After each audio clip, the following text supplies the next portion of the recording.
This is Doggo Lockpicker. Sorry for the long time it's still uploaded, all this pandemic, whatnot. I finally got some time. I should see how my hand goes.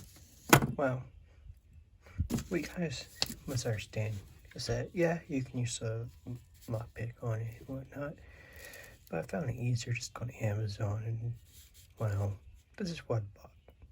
A handcuff key. This particular key is very cheap. You can probably buy a pick or two for the price of this key.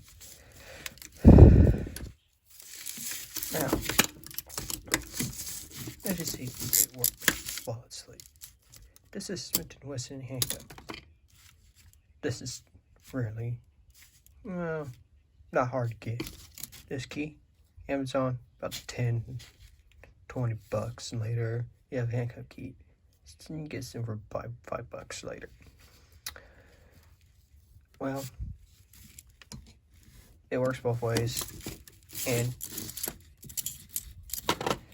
it's very easy to use. Now, if you want to use the lockpick, go right ahead. That's what we are. We're lockpickers. We can do this all day, all night. Anyways, that's all I got for you today. Give it a thumbs up if you like it, and please share, subscribe, and whatnot.